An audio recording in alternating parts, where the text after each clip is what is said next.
Con el perdón de ustedes los voy a hacer famosos. No quería decirles que yo soy muy chismoso. El chismesazo. Ya, mijo, ya. Muy bien, programa álgido el del día de hoy.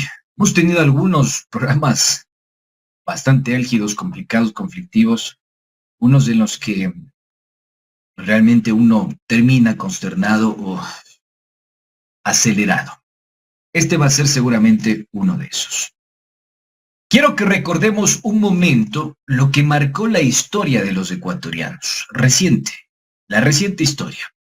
Un personaje político bastante controvertido, creo que con sus lados oscuros y diáfanos, como todos nosotros, sin lugar a dudas, en función de mi reportería, más oscuro que diáfano, sin lugar a dudas.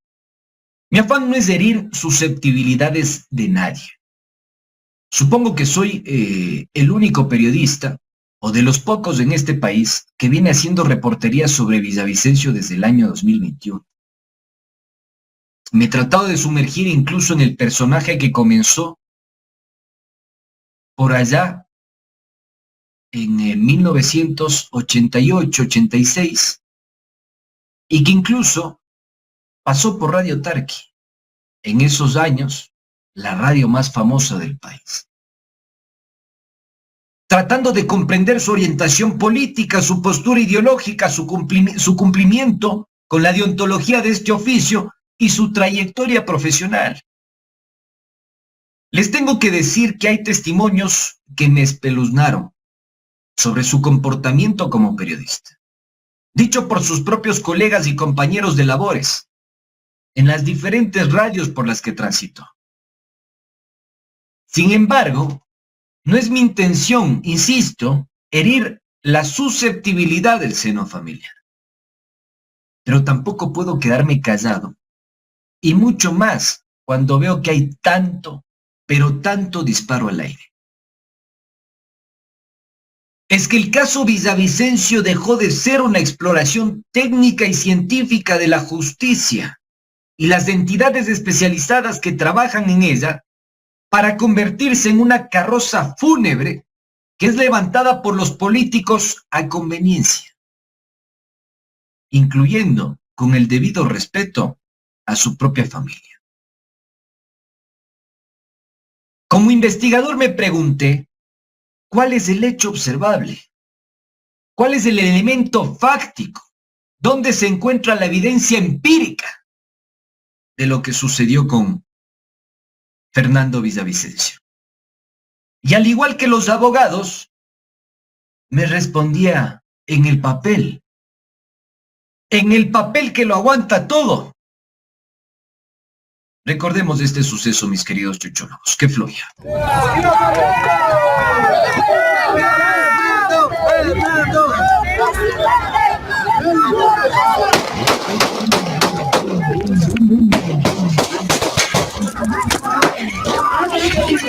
Justo cuando salía de un mitin que realizó en la ciudad de Quito, Ecuador, y dentro del automóvil que lo transportaría fue cuando Fernando Villavicencio fue agredido a balazos, evento que le causó la muerte. El homicidio del político quedó captado en video y se ha viralizado en redes sociales. Una persona que se hallaba a la salida de Villavicencio, quien era escoltado por al menos 4 elementos de seguridad, logró grabar el momento exacto en el que se escucharon al menos 10 detonaciones. Fernando Villavicencio salía entre ovaciones de un mitin político en el Coliseo del Colegio Anderson en Quito, cuando fue víctima del ataque. Segundos después, el panorama se tornó en confusión y tragedia. En otro video también compartido en Twitter se escucha a un hombre gritar con desesperación por el auxilio de la policía, mientras que en las imágenes se observa a personas que intentan resguardarse. Fernando Villavicencio era un periodista y político ecuatoriano que se convirtió en candidato presidencial por el movimiento Construye. Junto a la ambientalista Andrea González, formó el binomio Villavicencio-González, que buscaba ganar la presidencia en Ecuador.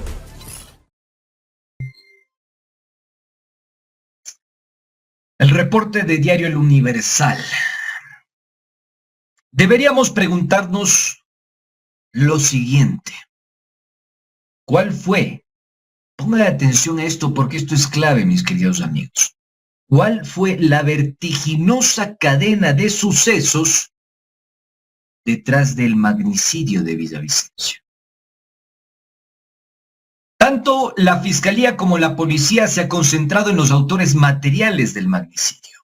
Sin embargo, un año ha transcurrido desde que este repudiable hecho y hasta la fecha no tenemos la más pálida idea de quién fue el autor intelectual.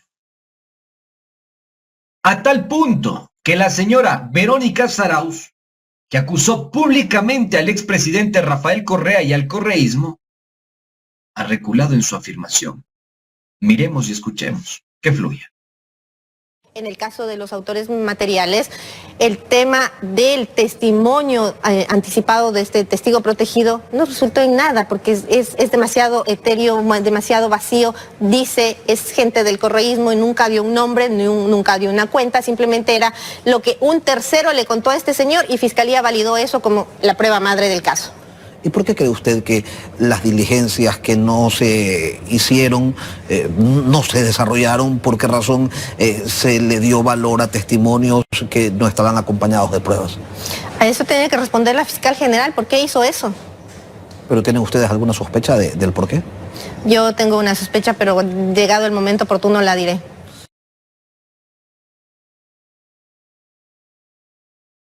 Des en cuenta cómo este suceso está plagado de sospechas. Sospecha el uno, sospecha el otro, sospechamos por acá, sospechamos por allá. Y el Ecuador ha pasado más de un año, ¿ya? Y no hay verdad sobre quién planificó la muerte, el asesinato, el magnicidio de Fernando Villavicencio. Y después se habló de un contrato para asesinar al señor Villavicencio. Y en el mismo contrato pretendían acabar con la vida de la señora fiscal, la que hoy se encuentra encinta. Incluso salió a decir que Colón Pico, alias del capitán, habría preparado un asesinato. Habría preparado su asesinato. Pero adivinen qué. Esto dijo en la posta el abogado de la familia Villavicencio, DJ J. Que chille. Para eso estamos aquí. La fiscal general llamó en algún momento a tu clienta para decirle que uno de los testigos que había hablado mencionó al gobierno de Rafael Correa, esto durante las elecciones. Tengo entendido que se hizo este comentario cuando recién arrancaba la investigación del caso, que habría una correlación. Por esto Verónica hizo una declaración pública en este sentido, expresando lo que había acabado de conocer de primera mano por parte de la Fiscalía General. En este momento yo no estaba junto a ella, desconozco específicamente cómo se dio la reunión o cómo se conversó. Nosotros sí estuvimos juntos en una reunión con la Fiscal General llamó a Verónica Zarauz y le dijo: tenemos información de que fue el gobierno de Correa el que estuvo detrás. Yo estuve en una reunión. Producto de esto, Verónica Zarauz hizo una declaración pública. Así es. Esto es absolutamente cierto. E igualmente yo estuve en una reunión en la que la señora fiscal general nos indicaba que las investigaciones que estaban adelantando en casos como Metástasis, Purga, Plaga, León de Troya y otros más, tenían hilos conductores justamente con diferentes actores políticos que determinaban que existió lo que después públicamente se dijo, un contrato para matar a Fernando Villavicencio, y que en el mismo contrato estaba el nombre de la señora fiscal general. Que este contrato se ejecutó en un 50% respecto de Fernando Villavicencio y que respecto de ella estaba pendiente esta ejecución y por lo tanto habían incrementado el sistema de seguridad para proteger. Una información terrible la que...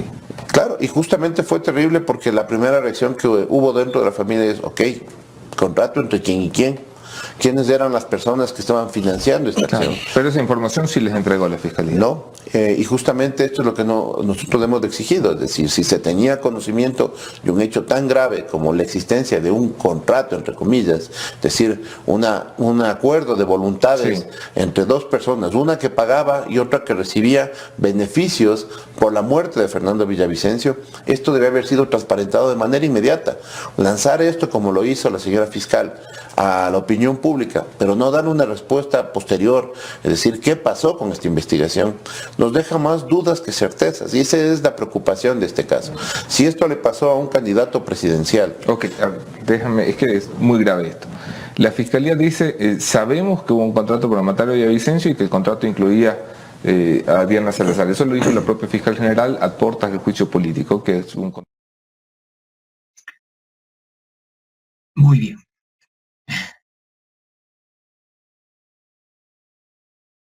Pero en la familia también hay que tener cuidado, ojo, con los abogados, porque se han presentado tantos abogados que uno ya no sabe quién mismo es el abogado. ¿Y saben por qué lo digo? Porque dentro del proceso han existido tantos abogados que se subieron, que se bajaron, que los subieron y que los bajaron. De las hijas, de la esposa y del tío Galito. El tío Galito, es importante el tío Galito. Pese a todo esto, la fiscal de la causa, la señora Ana Elizabeth Hidalgo Guayaquil, que desde el año 2014 labora en la fiscalía, receptó el 22 de septiembre de 2023 a las 10 de la mañana una versión libre y voluntaria de un ciudadano de nacionalidad venezolana, que podría, digo yo, golpear el tablero. El señor Jorge Torres, un consultor de nacionalidad venezolana, acompañado con su abogado, el señor Alexander Guerrero, brindó una versión perturbadora. En la cita también se encontraba Héctor Antonio López Cabrera, quien fue asesor de Villavicencio en la Asamblea Nacional, y María Sol Sevilla Villagómez. Estos se presentaron como abogados de la familia. Pongan atención, porque lo voy a leer de manera íntegra, sin hacer interpretación escrita u oral alguna. Aquí está el documento.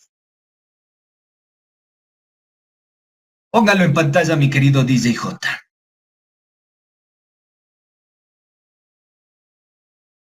Miren lo que dice aquí, que es bastante interesante. Tengo un vínculo muy cercano con la familia Villavicencio Osorio. Dirigí la campaña de Dina Osorio Villavicencio, sobrina de Fernando, durante ese periodo, y antes de eso se desarrolló un vínculo de cariño y mucho respeto. En el periodo en el que Fernando fue candidato a la Asamblea Nacional, brindé servicios y en su periodo legislativo trabajamos juntos, específicos en su marca política, y ahí se fue construyendo un vínculo. Más o menos, para la última semana del mes de junio, desde unas 2 o 3 semanas antes de esa fecha, yo estaba prevenido para formar parte de su equipo de trabajo para la semana del 23 de junio de 2023, aproximadamente. Se me solicitó unirme al equipo de trabajo de Fernando porque tengo entendido que romper relaciones con el equipo de trabajo de la persona aquí presente, Antonio López. Creo que el 30 de junio tuve una reunión privada con Fernando en donde en palabras textuales me dijo: necesito tener ojos en mis espaldas y quiero que tú seas mis ojos. Me planteó una situación en donde me dice que el partido político dispone algunas situaciones de las que no estaba conforme. Como tengo una empresa de marketing, hice una proforma y fue aprobada. Venía a subsanar unas falencias estructurales del ejercicio de la mercadotecnia política, a lo que él le sumó un favor personal en palabras textuales. Necesito que me ayudes porque me están trabajando desde adentro. En este punto no confío en nadie, y cito nombres, no confío en Panchana, no confío en los López, y cada vez menos en Zurita. A mí todo eso me impacta demasiado. No soy político, no trabajo en política ni vivo de la política. Me pidió de qué manera disimulada, que de manera disimulada le acompañara en los recorridos como observador imparcial de lo que estaba pasando y me reportara directamente con él. Al día siguiente de esa reunión hubo un viaje en Santo Domingo.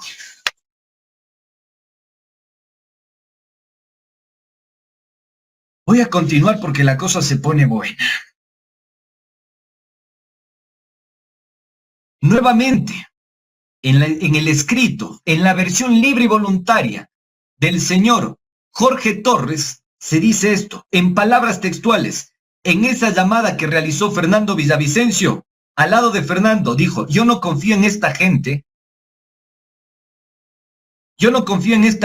refiriéndose a Antonio López. No sé qué quieren a cambio y qué va a pasar si yo llego al poder. Para ese momento yo no había hecho presencia en un edificio. Resulta que Fernando Villavicencio sostuvo una reunión con Cristian Zurita en un edificio en el que, según esta versión, hubo un altercado, un cruce de palabras muy fuertes, un intercambio en el que básicamente se cuestionaba la exposición o la sobreexposición del candidato y de la seguridad del candidato. No estaban haciendo las avanzadas, no se estaba haciendo el ejercicio logístico y tampoco se estaba coordinando en territorio todo lo que tiene que ver con la seguridad de Fernando Villavicencio. Miren lo que dice aquí, que también es lapidario. Miren lo que dice acá, mis queridos amigos. Fernando empezó a discutir. Al día siguiente hubo el viaje en Santo Domingo. Ese viaje hubo un hecho estresante. Ya en la tarde, noche, fuimos a un lugar que parecía un patio donde guardaban maquinaria pesada, lanchas. Algo de eso había en ese espacio. No estaba propiamente en agenda. Fernando empezó a discutir con el señor Wellington García, que formaba parte de la estructura partidaria. En palabras de seguridad, es Cristian Ceballos y usted tiene que reportarse con él. Yo empecé a ver que había fisuras en el liderazgo de la campaña y que no había comunicación ni entre el señor Wellington García y Cristian Ceballos. No había comunicación. Fernando no sabía. Yo ni fui parte de la discusión. Eso fue en los patios, bajándose de los carros. El capitán Cristian Ceballos se acercó a mí muy preocupado. Me dijo: aquí estamos encerrados, nos pueden hacer una emboscada. No se me informó a tiempo. No puedo hacer una avanzada para evaluar el espacio. Ese espacio estaba otra señora de apellidos Saltos, estaba muy preocupada. Estaba Jorge Trujillo. Era tarde, noche. Esa fue la primera salida a territorio que tuvo Fernando Villavicencio y sucedió todo esto. Todo esto que les estoy detallando y les estoy narrando. Julio 26. El señor Cristian Zurita fue a mi oficina. En el edificio tuvimos una discusión acalorada. En el piso 3, le fui muy claro con él en esto. No es una fiesta de pueblo, esto es una campaña presidencial. Están sobreexponiendo al candidato sin giras de seguridad y van a ocasionar una desgracia. Eso se lo dije en presencia de mi equipo de trabajo y de todo el buró político. Están haciendo una apuesta demasiado grande con una vida humana. Esa misma semana hay que entender que más se acercaba a la fecha, se acumulaba el estrés, la ansiedad, el nerviosismo para todos. Esa misma semana, Cristian Zurita vuelve a ir al edificio y comentó en una reunión que se iba de viaje unos días a Colombia por temas personales.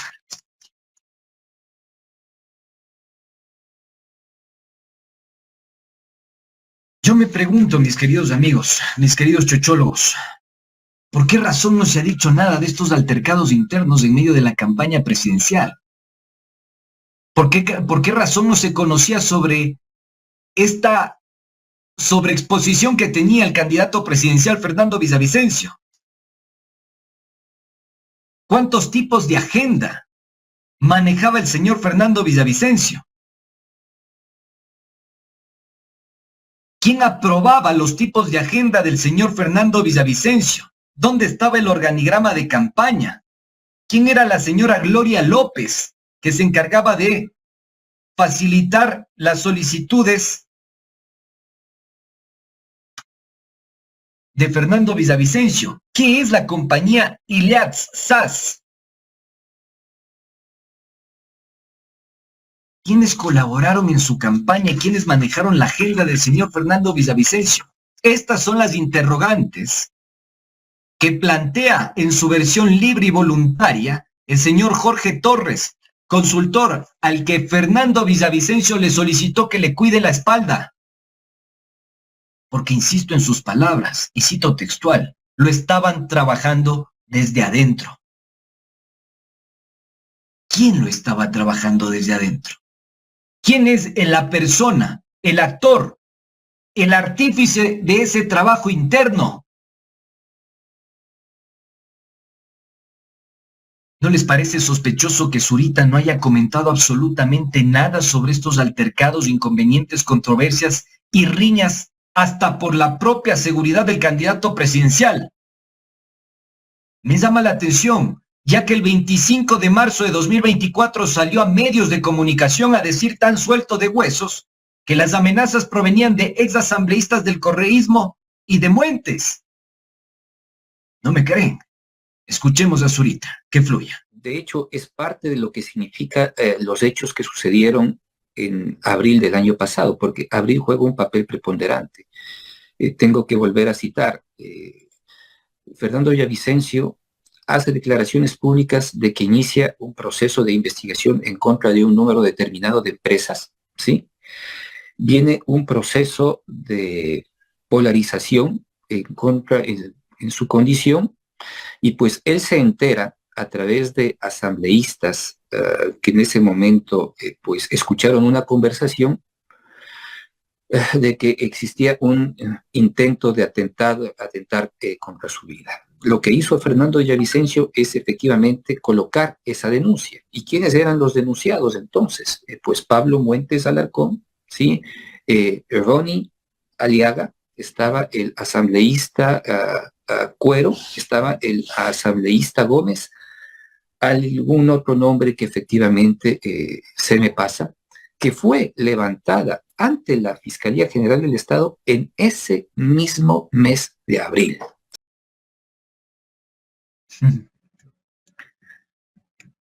Qué interesante escupir, ¿no? Qué lástima que no se pueda escupir para adentro. Y que la sociedad ecuatoriana en su conjunto no conozca esta versión. A la que nadie le paró bola, incluyendo a la propia Fiscalía General del Estado y a la señora Ana Elizabeth Hidalgo Guayaquil, de la UNIDOT. ¿Por qué a la versión del señor Jorge? ¿Por qué a la versión del señor Torres no le pararon la bola suficiente? ¿Por qué no se conocía, mis queridos chochólogos, lo que estaba sucediendo internamente dentro de esta organización? Dentro de la planificación de una campaña presidencial, dentro de lo que Torres dice, la sobreexposición del candidato. Esta no era una fiesta de pueblo. Estamos hablando de una campaña presidencial. Yo pregunto a la Fiscalía, mis queridos chochólogos, pregunto a la Fiscalía, ¿dónde están las correlaciones? El escritor inglés Charles Colton decía, el mayor amigo de la verdad es el tiempo. Su más encarnizado enemigo, el prejuicio. Y su constante compañera, la humildad. Les agradezco por la sintonía. El Chochólogo, puro periodismo.